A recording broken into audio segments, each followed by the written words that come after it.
rowing across the ocean, you're covered in blisters, you've got boils on your bum from sitting on a seat for 6 weeks.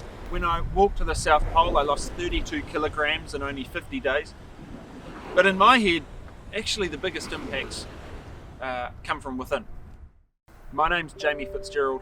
I'm an adventurer and businessman, and I love applying what I've learned climbing mountains, rowing oceans, and walking to the South Pole to my role inside with teams and businesses around the world.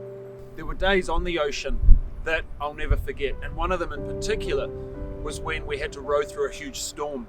Now the winds were 40 knots, 50 knots, the waves were around 3 or 4 meters, and there was a huge current trying to push us back.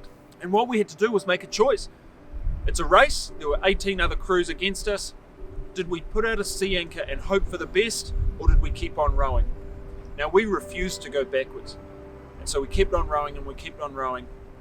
And 4 days later we hadn't moved anywhere, but it turns out every other crew had put that sea anchor out and they were 30 miles behind them.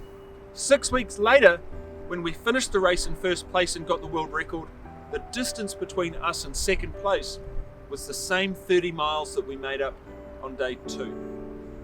I came back from walking to the South Pole and doing a few other adventures, and I realised that I'd had to step outside my comfort zone. I've walked the length of New Zealand with lots of different young people, and we were having adventures all along the way. What I could see though is that deep down they wanted to be the best that they could be. They just didn't know quite how to get there. You know, it's not always in predicting what the future will look like in society. It's more about how can we help people thrive in a future that cannot be predicted.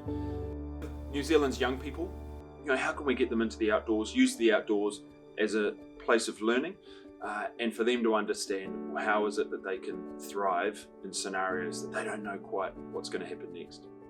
Nowadays what I'm doing is applying the principles of success of what I've learned from adventure to teams, individuals, corporates and government agencies all around the world so they can also strive to be the best that they can be.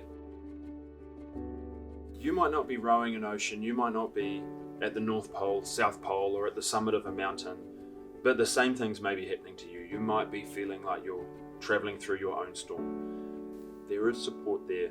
Please just reach out. There is more than likely a ton of other people rowing through their own storm at the same time. You're not alone. So during those times, don't put out your sea anchor. Keep rowing.